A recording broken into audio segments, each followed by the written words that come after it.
कुछ समय पहले की बात है। एक छोटे से गांव में रामू अपनी पत्नी पूनम और 10 साल का बेटा राजू के साथ एक छोटे से घर में रहता था। उसके माता पिता का बचपन में ही निधन हो गया था, जिससे परिवार की सारी जिम्मेदारी रामू के ऊपर था। उसके पास एक छोटा सा खेत था, जिसमें वो खेती करके अपने परिवार का मुश्किल से भरण पोषण करता था।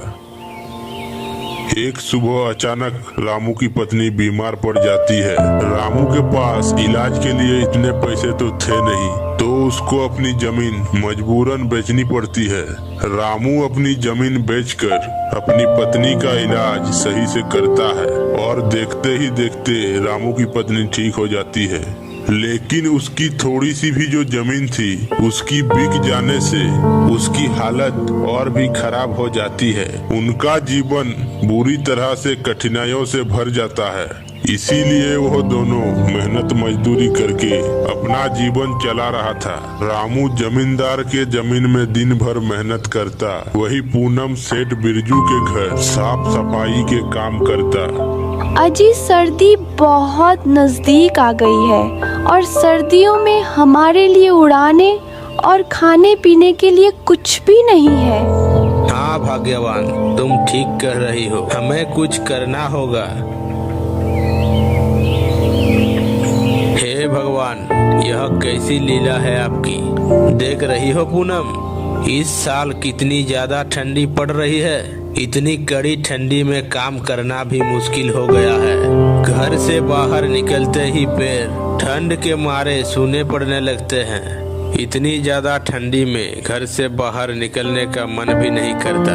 ना जाने इस साल ठंड कैसे कटेगी। ठीक है पूनम, अब मैं काम पर चलता हूँ, नहीं तो जमींदार साहब गुस्सा करेगा। ठीक है जी, सर्दी में ध्यान रखिएगा। ठीक है बेटा, तेरे पापा भी काम पर चले गए हैं और अब मैं भी काम पर चलती हूँ। तुम अपना अच्छे से ध्यान रखना, बाहर मत निकालना, बहुत ठंड है और मैंने खाना बनाकर रख दिया है, तुम टाइम पर खा लेना। ठीक है माँ, मैं खा लूँगा, आप टाइम पर घर आ जाना। इतना कहकर पूनम घर से बाहर निकलते हैं। बाहर बहुत ज्यादा सर्दी थी। थोड़ी ही देर में पूनम सेठ के घर पहुंच जाती है। सेठ का स्वभाव बहुत कठोर था। वो आग के पास खड़ा अपने नौकरों पर चिल्ला रहा था। तभी उसकी नजर पूनम पर पड़ी और वो उस पर चिल्लाते हुए बोलता है, अरे पूनम, तुम इतनी देर से काम पर क्यों आ रही हो? मेरे आदमी को ही देख लो, सुबह 4 बजे काम पर आ जाते हैं। लगता है तुम काम की कीमत नहीं समझती हो। माफ कीजिए सेठ जी, आज ठंड इतनी ज्यादा थी कि जल्दी उठ नहीं पाई। आप फिक्र मत करो, मैं जल्दी जल्दी सब काम निपटा दूंगी। अच्छा, बहाने बनाने तो तुम्हें बहुत आते हैं। जाओ, चुपचाप काम पर लग जाओ। अगर आज काम में कोई भी गड़बड़ी हुई तो मैं तुम्हारा हिसाब कर दूंगा। तुम्हारी जगह काम करने वाले बहुत बैठे हैं। सेठ की यह बातें सुनकर पूनम को बहुत दुख होता है, लेकिन वह कर भी क्या सकती थी।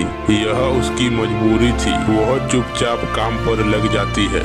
उधर रामू ठंड से कांपते हुए जमींदार के खेत में मजदूरी कर रहा था। अरे ओ रामू, काम ठीक से कर ले। ठंड के बहाने आराम करने की कोशिश मत करना। अगर आज मेरा काम पूरा नहीं हुआ तो मैं तुम्हें 1 रुपया भी नहीं देने वाला। नहीं जमींदार जी, मैं पूरी मेहनत कर रहा हूँ। ठंड बस थोड़ी ज्यादा है, इसीलिए हाथ पैर जम रहे हैं। लेकिन आप फिक्र मत करो, मैं पूरा काम कर दूंगा। सुबह से काम करते हुए रामू के हाथ पैर अकड़ चुके थे और थकान उसके चेहरे पर साफ नजर आ रही थी। लेकिन उसे अपने बच्चे और पत्नी की बहुत फिक्र थी, इसीलिए वो इतनी ठंड में भी जी तोड़ मेहनत कर रहा था। हे ऊपर वाले, यह कैसी परीक्षा ले रहे हो? इतनी सर्दी में भी काम करना पड़ रहा है और अगर मैं काम छोड़ा तो जमींदार मुझे काम से निकाल देगा और घर कैसे चलेगा? शाम होने को थी। रामू किसी तरह काम को निपटा कर घर लौटने की सोच रहा था कि तभी उसे जमींदार ने रोक लिया। हे रामू, आज यह काम पूरा करके ही जाना। अगर थोड़ा सा भी काम छूटा तो समझ तेरी नौकरी गया। जी जमींदार साहब, जैसा आप कहे। रामू चुपचाप फिर से काम में लग जाता है। वो बेचारा कर भी क्या सकता था, मजबूरी उसे यह सब कुछ करवा रही थी। और उधर गांव में ठंड में सबका बुरा हाल था। गांव का एक बूढ़ा व्यक्ति जो अक्सर गांव वालों को इकट्ठा करके